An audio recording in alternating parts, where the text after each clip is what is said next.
The next man I'm going to introduce you to has such an incredible personality and has led and is still living an amazing life. He truly, truly is. We could talk to him for hours. He is an author, so he's here on Author's Corner. The role of a lifetime, a woman reinvents herself for good and bad. James B. Flaherty joins us from our virtual green room here on Author's Corner with me, Kate Delaney on America Tonight. James, it's great to have you on this show. Thanks, Kate. I'm happy to be here. Yeah, I'm, before we Go go into ahead. your book, I have to say this. You have such an interesting background. I mean, I want people to put this in their heads. You were the big cheese. We're talking advertising, we're talking creative director, one of the biggest games in town in New York, writing commercials, all of that. And people identify with Mad Men. And Yeah. I mean, you are so creative. So you poured into this book, and we'll get into that. But take us back to those days. What was that like? Uh, it was terrific. And actually I did it very seriously. I laughed watching Mad Men. People would say, "But Jim, isn't that the story of you?" I said, "No one ever got drunk or late in my office. I can tell you that, because my office was a place where we were going to solve difficult marketing issues and do wonderful creative work. That really mattered to me. I did it all in New York, except once I took a job when my babies were just 9 and 11. I said, "Pack, we're moving." And they said, "Where, Daddy?" "We're moving to Buenos Aires, Argentina." And we moved 6,500 miles, and I did it in Spanish and ran J. Walter Thompson down there. It was very interesting. Um, Wow. then I came back in the middle of my 40s, when I was on top of the mountain and really loving it. I jumped off and started a business I knew nothing about. I bought an abandoned stack of stone and created a country inn conference center and worked 70 hours a week, 70 hours a week for 10 or 12 years to make it happen. And it happened. It became nationally successful, and I owned it for 30 years. I just sold it, thank you, Jesus, in 2016. Wow. And tell everybody that the name of the place because it's very famous. Yes, Trout Beck. Mm. Trout like the fish, Trout Beck. And it's in Armenia, New York, and it's now listed as one of America's 50 best resorts. They're doing a very beautiful job, the new owners. It's a boutique hotel as compared to my era, which was it was a country inn and conference center, but Wow. it's fine. Yeah. Uh, I think it's interesting. You mentioned my first novel, The Role of a Lifetime, which I do like. And basically, I could condense it and say it's a modern day My Fair Lady. It really is it's not Eliza Doolittle, who's already beautiful. It's a girl who reinvents herself and lives that kind of life. It is a My Fair Lady story, though. Um, but I've been getting more publicity from a nonfiction book, which I know your audience can't see. It's called Embrace Your Age. You Can Be Better Than Ever. And it talks about aging cheerfully and productively. And I get away with all that because uh, amazes me to say it, I am 88 years old. And I don't mind it at all. I gave a TEDx talk in October about that same subject, and I'm doing a lot of other public speaking, and I give lectures about it, and I teach workshops about it too, because I think that every day, I want everybody to understand that every day of your life is a gift. I mean, there are no guarantees you're going to wake up. But if you wake up and say, "Hot damn, I've got another day, another chance to share and to give, to love, hopefully to help someone without expecting any help in return." Embrace your life or embrace your age and really embrace your life with that. Tell Right. us a couple of those secrets. People listening, I guarantee some of them are bingers and are not doing some of the things you could be doing. What could you tell the listeners that they could start doing right now?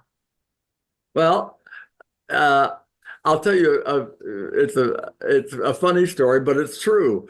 My late great mother taught me used to tell me, every morning of your life, you're going to have to face your biggest critic, your biggest enemy, the highest wall you must hurdle. It's that person in your bathroom mirror. And you can either look at that person and grimace and growl, good God, another day, or smile bravely and cheerfully and say, good God, another day to embrace life. Accept the fact that every day is a gift. And it is. Think of the world, think of the infinity of the world, the zillions of years. And so you have another day to breathe, to be part of it. It really, I can't tell you what it does to me when I see people just say, "Oh well, I'll do it next week. I'll do something else." I get up every morning. I've already written a blog today, Kate. I've already written a blog that I'm sending off to some people that may or may not use it. I finished an article yesterday for Ageist magazine, and I'm going to be teaching some workshops this year at Modern Elder Academy. That's something that all of your listeners should look into. Modern Elder Academy. It's very wonderful. Look at it, modernelderacademy.com. It's a wonderful organization. And I think that's it. You really have to just look at life and be happy. I'll give you another rule of my life. I was raised with the golden rule, which I thought was a wonderful idea. But if you lay it, the current use of the golden rule, if you lay that on a 4 or 5-year-old, do unto others as you would have others do unto you, they'll go, huh? As a writer, I thought it's a good idea, but I didn't like the words. So I had 2 children, 2 little girls. My babies are now 61 and 63. They're still my babies. And I rewrote the golden rule for myself and my children, which is very simple. Just 5 words. You get what you give. If you give a sympathetic ear, if you give a warm smile, a loving hug, a generous heart, that comes back to you.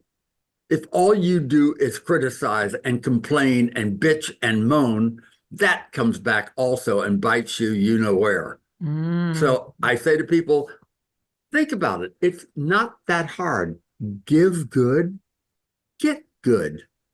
Then try it. Smile at the lady checking out your things at the grocery store. It's not a wonderful, illuminating job, but say, thank you so much for putting all the frozen goods in one bag. And isn't it a pretty day? She'll smile back at you. And what's more, she'll turn to the next customer with a smile. So your act of goodness gets carried on to somebody else. I love that. Yeah. That is a very good lesson for everyone to embrace. I completely agree with you. So whether, you've written 4 different novels, but whether people read The Role of a Lifetime, A Woman Reinvents Herself for Good and Bad, the first one out of the gate, or Embrace Your Age, what do you hope people take away from your books?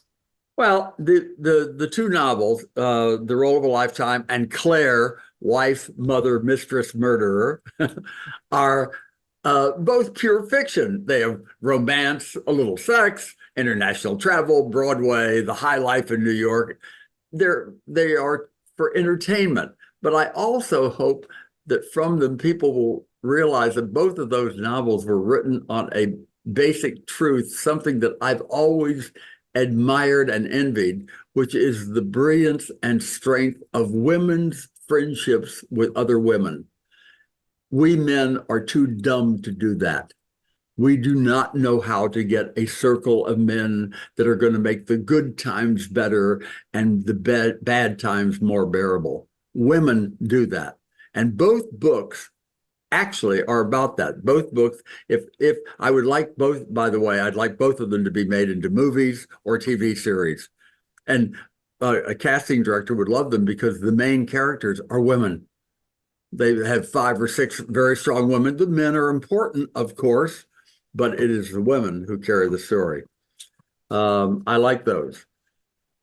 And I think from those people, I would hope would come away realizing the importance of those relationships, of those friendships, both family and non-family, the relationships of romance, with the relationships with their children, the relationships with their friends.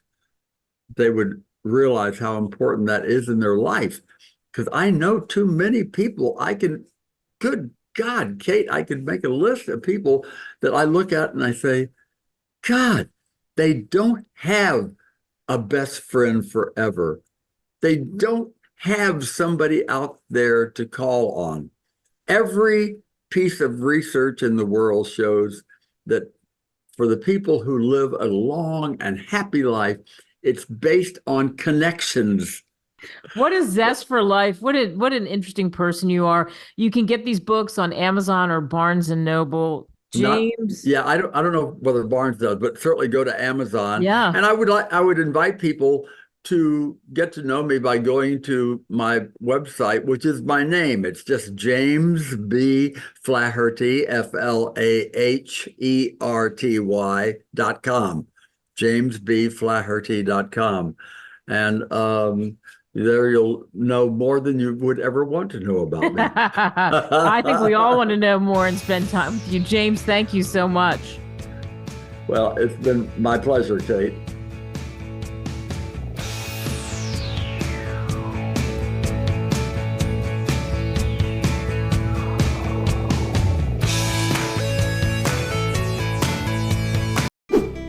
Visit www.greatwritersmedia.com. Email us at info@greatwritersmedia.com.